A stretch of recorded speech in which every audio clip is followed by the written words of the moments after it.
ప్రైజ్లాడండి.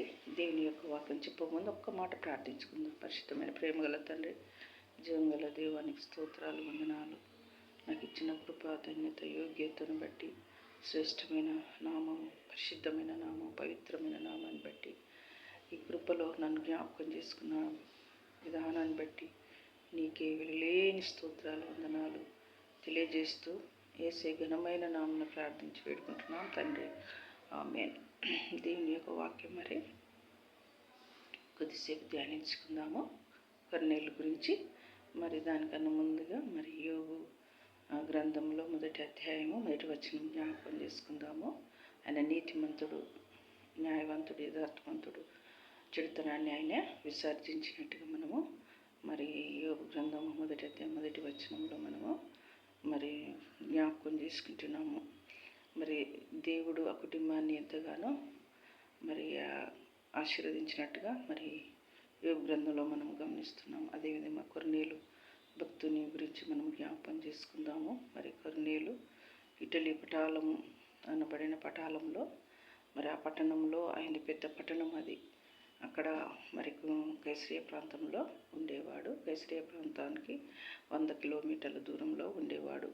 దానికి ఈయన కొర్నేలు చాలా భక్తిపరుడు, ఎల్లప్పుడూ ప్రార్థన చేయించుండేవాడు. మరి పేదవారికి దాన ధర్మ కార్యాలు చేయించుండెను. పేదవారికి డబ్బులు, వస్త్రాలు ఇచ్చుచుండేది. ఆయన శతాధిపతి. శతాధిపతి అంటే 100 మందికి అధికారి, 100 మందికి సైన్యాధికారిగా, అది సైన్యములకు అధికారిగా ఉండేనట్లుగా దేవుని వాక్యంలో మనము గమనిస్తున్నాం. పేదవారికి మరి వస్త్రాలు, పేదవారికి డబ్బులు ఇచ్చినట్టుగా మనం వాక్యంలో చూస్తున్నాం. ముందుగా ఆయనే రోమియుడు, మరి అన్యుడు అన్నట్టు. మరి యూదుడు, క్రైస్తవులు కాదు కానీ మరి దేవుని యందు ఎంతో భయభక్తులు కలిగిన వాడుగా మనం చూస్తున్నాము. మరి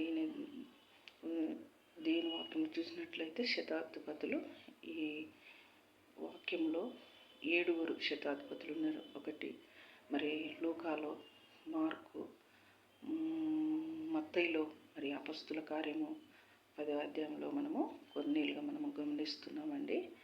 మరి ఈయన కొర్నేలు మరి అంటే చాలా భక్తిపరుడు అన్నట్టు. మరి ఈయనకు దేవదూత ప్రత్యక్షమై కొర్నేలు నీ ప్రార్థనలన్నీ దేవుని సన్నిధానములకు చేరినవి అనగానే భయపడి ఏమిటి అనంటే, నువ్వేం భయపడవద్దు, నీ ప్రార్థనలన్నీ దేవుని సన్నిధికి చేరినవి అని వాక్యంలో మరి చెప్పబడిచినట్టుగా మనము గమనిస్తున్నాము. మరి కొర్నేలు జీవితంలో మరి ఆయన చాలా భక్తిపరుడుగా మనం చూస్తున్నాము.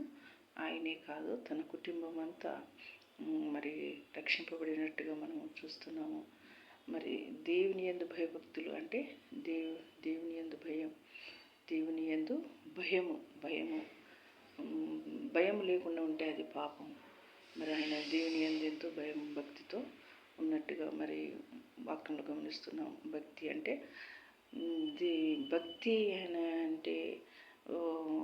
భక్తితో మనము ప్రార్థన చేస్తాము. కానీ ఆ భక్తి నెల రోజులకు కాదు, వారానికి కాదు, కానీ మనము ప్రతిరోజు ప్రార్థన చేయాలి. అది భక్తి. మరి కుటుంబంలో మరి మనందరము దేవుని యందు భయభక్తులు కుటుంబం ఉండాలి. ప్రతిరోజు ప్రార్థనగా మనము ఉండాలి. మన బిడ్డలము కూడా ప్రార్థన చేస్తూ ఉండాలి. మరి కొంతకాలము కాదు, ప్రతిరోజు మనము దేవుని యందు చిన్ననాటి నుంచి దేవుని యందు భయభక్తులు కలిగి కుటుంబంతో కలిసి దేవుని యందు భయభక్తులు కలిగి ఉంటే మనం మరి మన కుటుంబము దినదినము అభివృద్ధి చేస్తున్నప్పుడు నుండి కూడా మరి దేవుడు మనల్ని అంచెలంచెలుగా మరి దీవిస్తాడు, అంచెలంచెలుగా కాపాడుతాడు. కానీ చిన్ననాటి నుంచే మనము దేవుని యందు భయభక్తులు లేకుంటే మనము మరి పెద్ద పెరిగినాక మనము ఇష్టానుసారంగా మనం ఉంటాము. యవనస్తులైన తర్వాత కూడా దేవుని మాటకు మనం లోబడకుండా మరి మనము ఉంటాం. కానీ దేవుని యందు భయభక్తులు కలిగి మనము ఉండాలి. ఎల్లప్పుడూ అంటే ప్రతిరోజు మనము మరి ప్రార్థన చేసే వారముగా ఉండాలి. ప్రతిరోజు దేవుని యందు భయభక్తులు కలిగి దేవుని యందు ఉండాలని మరి వాక్యంలో చెప్పబడుతుంది. మరి 128 కీర్తన 4వ వచనంలో ఏమన్నది, దేవుని యందు భయభక్తులు గలవారు ఇలాగూ ఆశీర్వదించబడునని వాక్యంలో చెప్పబడుతుంది. మనము ప్రతిరోజు దేవుని యందు భయభక్తులు కలిగి ఉంటే మనము ఆశీర్వదిస్తాము. మన కుటుంబాలు మనము దేవుని దగ్గర మరి నీతిగా, మరి యోబు తన కుటుంబాన్ని మరి ఏ విధంగా ఉన్నాడో మరి మనము కూడా దేవుని యందు భయభక్తులు కలిగి ఉంటే మన కుటుంబాలు అత్యధికంగా అంచెలంచెలుగా మరి ఆశీర్వదించబడుతుంది, దీవించబడుతుందని మరి వాక్యములో మనము చెప్పబడుతున్నది.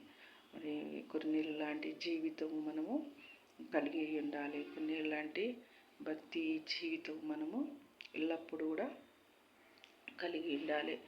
మరి ఇంచుమించు 3 గంటలకు ఆయనకు దేవుని దూత ప్రత్యక్షమై కొర్నేలు అని దేవుడు పిలిచి, నీ ప్రార్థన దేవుని సన్నిధికి చేరినది అని మరి దేవుడు దేవదూత చెప్పినట్టుగా మరి ఆయన ప్రార్థన దేవుని సన్నిధికి చేరినట్లుగా మనము వాక్యంలో గమనిస్తున్నాము. ఆయన ఎంతో మరి దేవుని యందు నమ్మకం ఉండి భయపడి మరి దేవుని భక్తి కలిగి ఉన్నట్టుగా వాక్యంలో మనము గమనిస్తున్నాము. ఆయనే భయపడ్డాడు, దేవునికి భయపడి మరి